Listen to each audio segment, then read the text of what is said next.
Ce midi, autour de la table, on discutait de tout, mais pas trop, du moins sans alcool.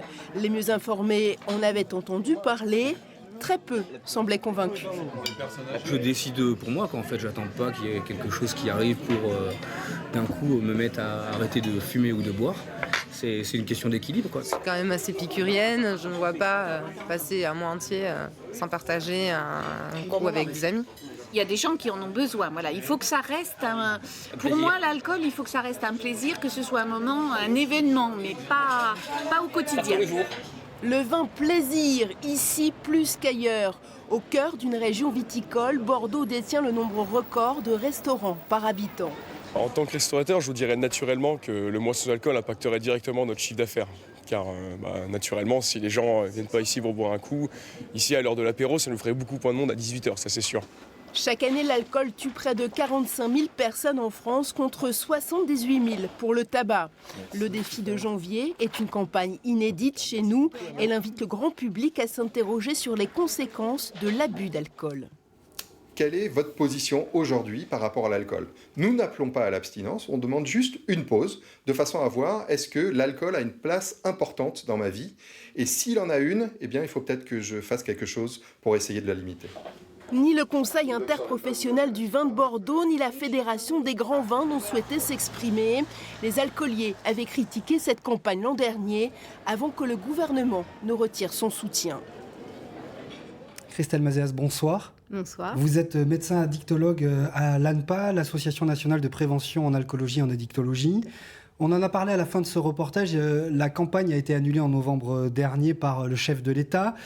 Ça prouve que parler de l'alcool en France, c'est un sujet sensible, voire tabou. Oui, un sujet sensible.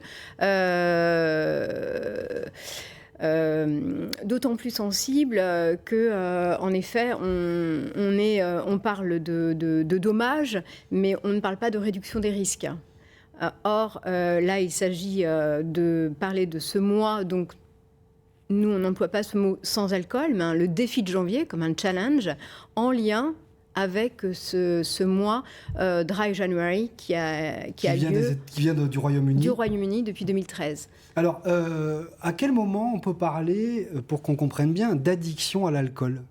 Alors c'est un peu compliqué. En fait, donc il y a plusieurs classifications. La dernière, c'est celle du DSM-5 de 2013, qui classifie en fait les problèmes en lien avec l'alcool sur plusieurs critères. Donc il y a 11 critères, je ne vais peut-être pas les définir, entre la perte de contrôle, la tolérance, le besoin irrépressible de consommer.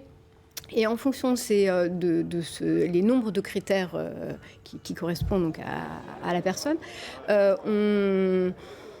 on définit une addiction modérée, enfin faible, modérée ou forte. Ça veut dire quoi ? Ça veut dire que quand on consomme tous les jours, on est potentiellement en position de risque ? Si c'est tous les jours, si on ne peut pas s'abstenir pendant quelques jours, c'est qu'en effet, il faut s'interroger sur ce besoin de consommer. Est-ce que c'est un besoin pour apaiser quelque chose ? Pour un besoin pour se désinhiber, pour... Alors justement, encore une fois, pour que l'on sache, vous avez peut-être des chiffres à nous donner. Est-ce qu'il y a un nombre de verres à ne pas dépasser par semaine, par jour ? Comment vous quantifiez les choses ? Voilà.